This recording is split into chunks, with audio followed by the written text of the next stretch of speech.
আসসালামু আলাইকুম এভরিওয়ান, কি অবস্থা সবার, কেমন আছেন সবাই? আশা করি সবাই অনেক বেশি ভালো আছেন। তো আপনারা সবাই জানেন এখন আমি বর্তমানে সিলেটে আছি অ্যান্ড সিলেটে আজকে আমার প্রথম দিন, তাই বললাম যে একটু ঘুরে আসি।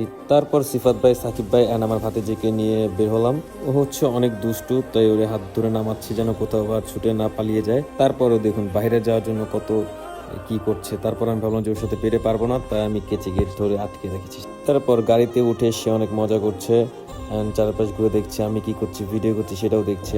তারপর ক্যামেরাটা ঘুরে নিজেকে একটু দেখে নিলাম। এটা হচ্ছে সিফাত ভাই অ্যান্ড সাকিব ভাই, সামনে ভাতিজি বসে আছে। টানা 9-10 ঘন্টা ট্রেনে জার্নি করার পর সকাল 9:30-এ আমি সিলেটে পৌঁছেছি। যেহেতু সিলেটে এইটাই আমার প্রথম আসা, এর আগে আসা হয়নি, তাই সিলেট শহরটাকে ঘুরে দেখার জন্য আজকে বের হওয়া। ঢাকার অস্বস্তি গরম থেকে রেহাই পেতে চলে আসলাম সিলেট, কিন্তু সিলেটে এসে দেখি যে এখানে ভরপুর বৃষ্টি হচ্ছে।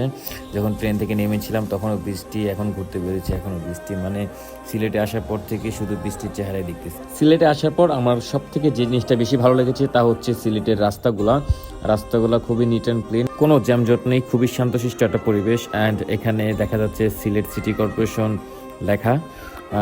আমরা সামনে এগোচ্ছি, যাচ্ছি হচ্ছে সিলেট চা বাগানে। ইতিমধ্যেই আমি এখন যে রাস্তাটায় আছি, এই রাস্তাটা যদি সরাসরি আপনি নিজের চোখে দেখেন, আসলে আপনি এই রাস্তাটা প্রেমে পড়ে যাবেন।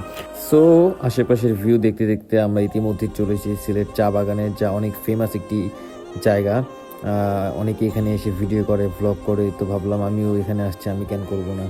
সো সেই জন্য আজকে ব্লগটা করা। আশেপাশের ভিউটা মাশাআল্লাহ অনেক জোর, সিলেট চা বাগান অনেক সুন্দর। আসলে সিলেট শহরটা যে এত সুন্দর আমি না আসলে বুঝতাম না। আপনারা যারা ঢাকার ব্যস্ত শহরে থেকে কাজের চাপে কোথাও যেতে পারছেন না, আপনারা চাইলে সিলেটে আসতে পারেন। সিলেটে ঘোরার মতো অনেক জায়গা আছে, আমি সঠিক অনেক জায়গার নামও বলতে পারছি না। এই যেমন সিলেট চা বাগান, সাদা পাথর এবং জাফলং, এটি কিন্তু সিলেটে অবস্থিত। আর অনেক অনেক ঘোরার জায়গা, প্লেস আছে।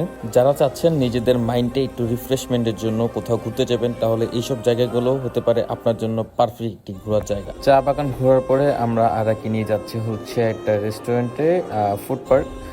এটার ভিতরে ডেকোরেশনটা অনেক সুন্দর। এখানে খাবার খাওয়ার পাশাপাশি আপনার বাচ্চাদের জন্য খেলাধুলার অ্যাক্টিভিটিসগুলোও এখানে রয়েছে।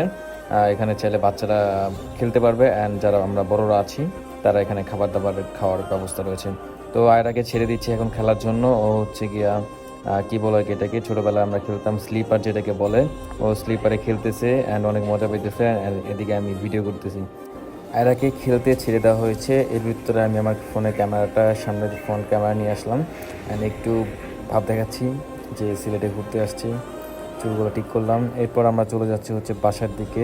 আসার সময় যে ওয়েদারটা ছিল অ্যান্ড যাওয়ার সময় সেম ওয়েদারটা, এই ওয়েদারটা আমার কাছে আরও বেশি